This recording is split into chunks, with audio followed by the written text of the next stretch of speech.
Ok, iniciamos electricidad. Tenemos tres conceptos, necesitamos analizarlos los tres para poder entender qué es la electricidad. Primero nos dice rama de la física que estudia los fenómenos eléctricos, ¿no? No nos deja muy en claro. Por eso es que tenemos que ver las otras. Dice que también es una forma de energía, ¿no? También dice que es una forma de energía que se manifiesta por la interacción entre las partículas subatómicas cargadas. Ahorita vemos esto. Si nos vamos a un libro de taller, va a decir flujo de electrones por un conductor. Estos tres nos dan una idea de lo que es la electricidad.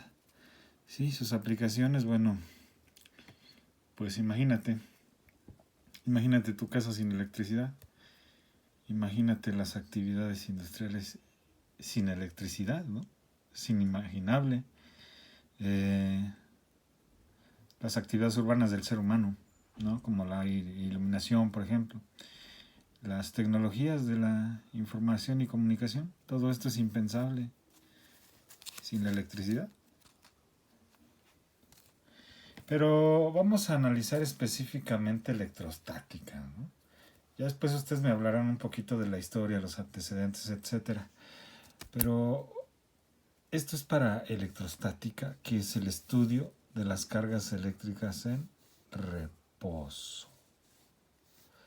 ¿Sí? ¿Dónde las puedes observar? Cuando caminas sobre una alfombra de nylon o de lana, ¿verdad? Te cargas eléctricamente. Una fotocopiadora sin electricidad estática, la tinta no pegaría a la hoja. Cuando frotas tus vellos de tu brazo con un globo, observas cómo se erizan debido a la electricidad estática. Cuando usas zapatos de goma, es frecuente que te estés dando, como decimos, toques, ¿verdad? Cuando estés tocando metales. Cuando estás en una silla plástica que estuvo expuesta al sol y pues sueles estarte moviendo en la silla, todo esto, entonces sin querer por frotamiento te estás cargando eléctricamente.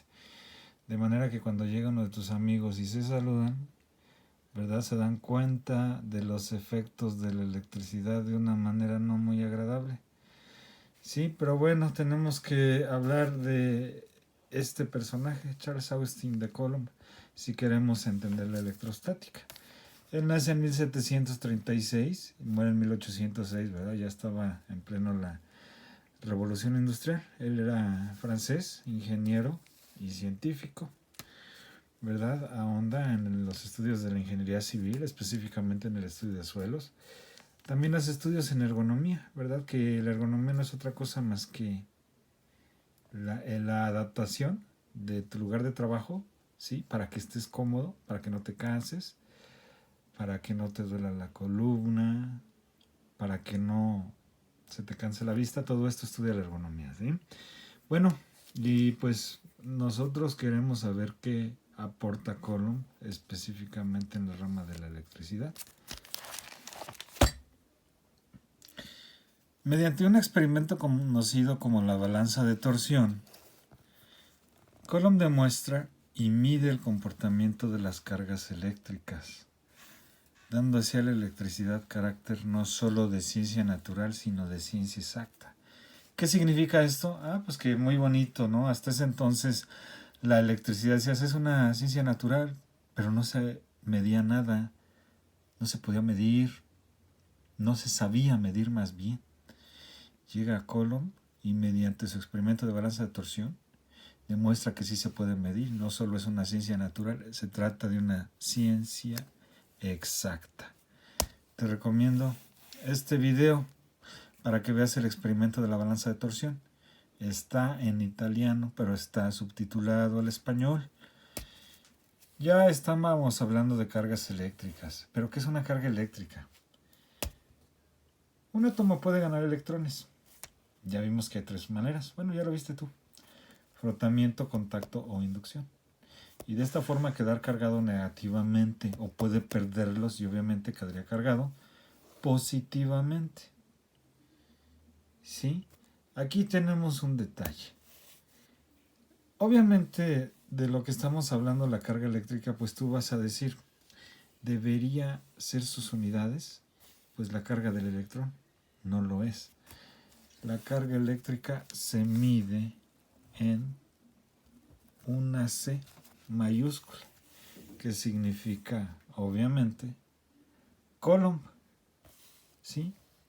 Debido a este personaje. Ahora, un Coulomb tiene un valor, imagínate, de 6.24 por 10 a la 18 veces la carga del electrón. Es por eso que no se empleó, porque la carga del electrón se trata de una unidad infinitamente pequeña. ¿Sí? De tal manera que entonces empleamos el Coulomb, que pues ya se aproxima un poco más. Tenemos así que el electrón, pues en comparación con el Coulomb, ya vemos que es muy pequeño. Ya que su valor es menos 1.6 por 10 a la menos 19 coulombs. Observa que el protón es igual, pero la diferencia obviamente es el signo, negativo acá, positivo acá. De tal manera que aunque el protón tenga una masa casi 2000 veces mayor a la del electrón, aquí nos olvidamos de eso, porque aquí sus cargas tienen el mismo valor pero signos opuestos. Y ya que hablamos de esto, bueno, pues hay algo que se conoce como la interacción entre cargas. Seguramente ya habrás escuchado esta frase. Cargas iguales se repelen, mientras que cargas diferentes se atraen. ¿Sí? Mucho ojo, porque aquí ya estamos hablando de signos.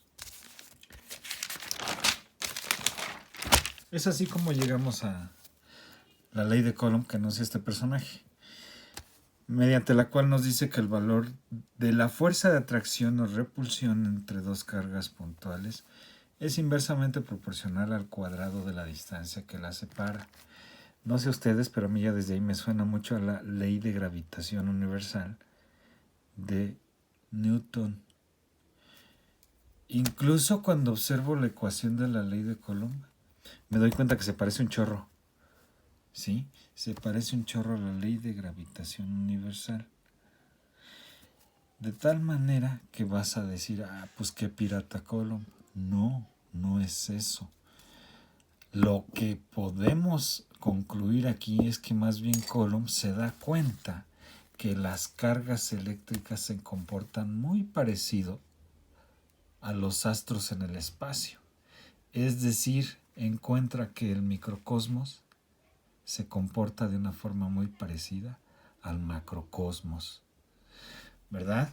Entonces aquí tenemos dos cargas, una puede ser positiva y negativa, por lo tanto ya habría una atracción, obviamente.